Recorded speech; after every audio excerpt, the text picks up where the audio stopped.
ராதே கிருஷ்ணா. எல்லாருக்கும் நமஸ்காரம். இன்றைக்கி நம்மாத்து தளிகை என்னென்னா கீரை மசியல் பண்ண போகிறேன். அதுக்கப்புறம் எல்லாம் போட்டு மிக்சட் வெஜிடபிள்ஸ் போட்டு அரைச்சி விட்டு சாம்பார். அதுக்கு வெங்காயம், அதுக்கப்புறம் பூசணிக்காய், முள்ளங்கி, இது 3 கட் பண்ணி வச்சுருக்கோம். ஒரு நல்லா கொட்டை இது எலுமிச்சம்பழம் அளவு, நல்லா பெரிய எலுமிச்சம்பழம் அளவு நல்லா புளியை நல்லா அந்த மாதிரி நீர்க்க கரைச்சி வச்சுக்கோங்க. அப்புறம் இந்த அளவுக்கு இது ஒரு 4 பேர் சாப்பிட்லாம். இந்த அளவுக்கு பருப்பு போட்டு வேக வச்சுக்கோங்க. இதுக்கு அரைச்சி விட வேண்டிய சாமான் ஒரு ஸ்பூன் கடலைப்பருப்பு, ஒரு 1.5 ஸ்பூன் தனியா, கொஞ்சோண்டு வெந்தயம், அதுக்கப்புறம் பெருங்காயம், மிளகா வத்தல், உங்கள் காரத்துக்கு ஏற்றபடி மிளகா வத்தல், இது எல்லாத்தையும் போட்டு நல்லா இதை மைய அரைச்சி வச்சுக்கோங்க. இப்போ கீரைக்கு நம்ம என்ன பண்ண போகிறோம்னா, கீரைக்கு ஒரு பாத்திரத்தை வச்சுருக்கேன். அந்த பாத்திரத்தில் கொஞ்சம் ஜலம் விட்டுட்டு அது நல்லா கொதிக்கரிச்சு இந்த கீரையை போட்டுட்டு பெருங்காயத்தையும் ஜீரகத்தையும் அதிலே போட்டுடலாம். அதிலே போட்டால் நல்லாயிருக்கும். ஸோ நான் போட்டுட்டு காமிக்கிறேன் உங்களுக்கு. இப்போ பாருங்க, இந்த நல்லா வெந்நீரை கொதிக்க விட்டுட்டு அதில் கீரை, அப்புறம் பெருங்காயம், கொஞ்சம் ஜீரகம் அது போட்டிருக்கேன். இது கொஞ்சம் நல்லா கொதிக்கட்டும். நல்லா கொதித்து இதுவாகணும். உப்பு இப்போ போட வேண்டாம். ஏன்னா ஒரு கீரை சுண்டி போகும், ஒரு கீரை கொஞ்சம் அப்படியே இருக்கும். அதனால் பார்த்துட்டு அதை கடைசியில் போட்டுக்கலாம். நீங்கள் ஓப்பன்லேயே வச்சிங்கன்னா அந்த கீரை நல்லா பச்சை பசேல்னு இருக்கும். மூடி வேக வைக்கக்கூடாது கீரையை. சில பேர் ஒரு சிட்டிகை சர்க்கரை போடுவாங்க அந்த கலர் மாறாமல் இருக்கிறதுக்காக. அது வேணும்னாலும் நீங்கள் யூஸ் பண்ணிக்கோங்க. இந்த சைடு அடுப்பில் குழம்புக்கு எல்லாம் கொதிச்சுன்னு இருக்கு. அது ஒரு இருப்பச்சட்டியில் முதல்ல கொஞ்சோண்டு எண்ணெய் விட்டுட்டு இந்த காயை லைட்டாக வதக்கிக்கோங்க. வதக்கிட்டு அதுக்கப்புறம் அந்த புளித்தண்ணி என்ன பண்ணுங்க, அதில் திரும்ப பாருங்கள் தான் கடைசியில் தான் பண்ண போகிறோம். அதனால் அந்த புளித்தண்ணியை விட்டுட்டு அந்த புளித்தண்ணியில் கொஞ்சம் மஞ்சப்பொடி, உப்பு போடணும். ஏன்னா அந்த உப்பு போட்டால் தான் உங்களுக்கு இந்த காயில் உப்பெல்லாம் இறங்கும். அதனால் உப்பு போட்டு இது கொஞ்சம் நல்லா கொதிச்சுன்னு இருக்குது. இது நல்லா கொதிக்கட்டும்.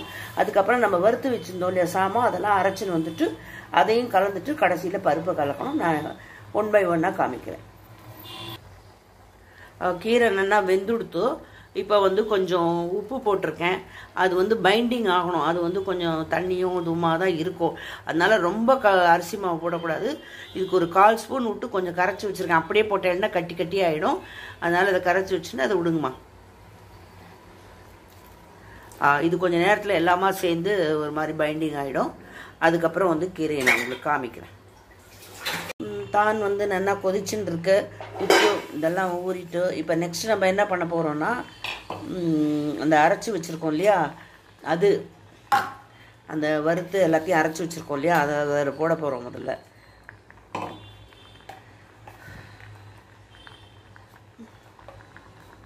போடுங்க, போட்டு அதை கிளறி விடுங்க.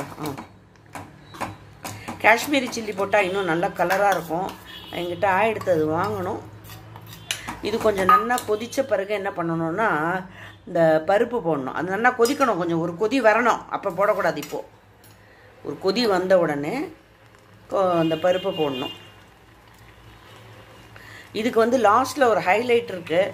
அதை நான் சொல்கிறேன். அது போட்டேன்னா சாம்பார் தூக்கி அடிக்கும்.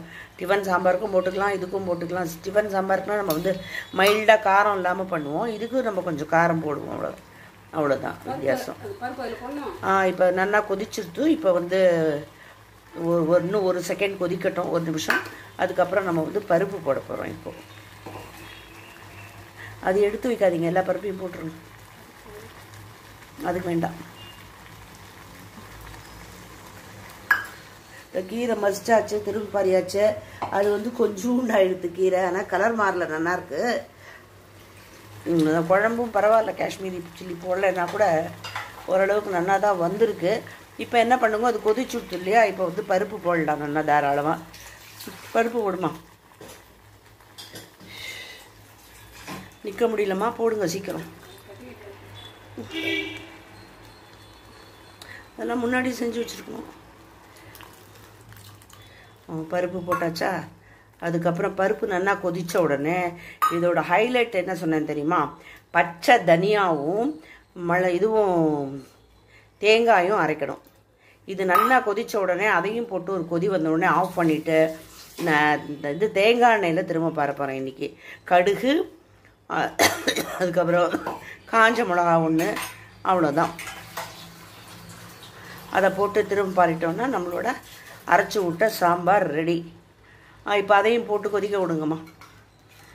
அந்த இது சொன்னேன் இல்லையா ஹைலைட், அது இதுதான். அப்படி உங்களுக்கு திக்காக இருக்கும் அப்படின்னா நீங்கள் வந்து கொஞ்சம் ஜலம் விட்டுக்கலாம். குழம்பு நல்லா கொதிச்சு எடுத்து ஆஃப் பண்ணிட்டோம்.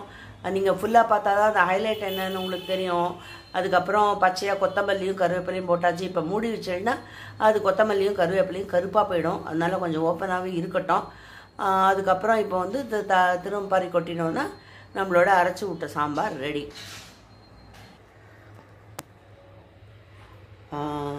இன்றைக்கி நம்ம தளிகை எல்லாம் ரெடி ஆகிடுது. இப்போ நான் ஒன்று ஒன்றா காமிக்கிறேன். சாதம், அதுக்கப்புறம் கீரை சொன்னேன் இல்லையா, கீரை, அதுக்கப்புறம் வந்து ஆவக்காய் ஊறுகாய் கொஞ்சம் அன்றைக்கி போட்டிருந்தேன் இல்லையா, அது வெளியில் தான் வச்சுருக்கேன். நல்லா ஊறிண்டு ஜம்முன்னு இருக்குது ஆவக்காய் ஊறுகாய், தயிர், அதுக்கப்புறம் எல்லாம் போட்டு அரைச்சி விட்ட மிக்சட் குழம்பு. அவ்வளோதான் இன்றைக்கி நம்ம தளிகை. தேங்க்ஸ் ஃபார் வாட்சிங் my channel and subscribe me please.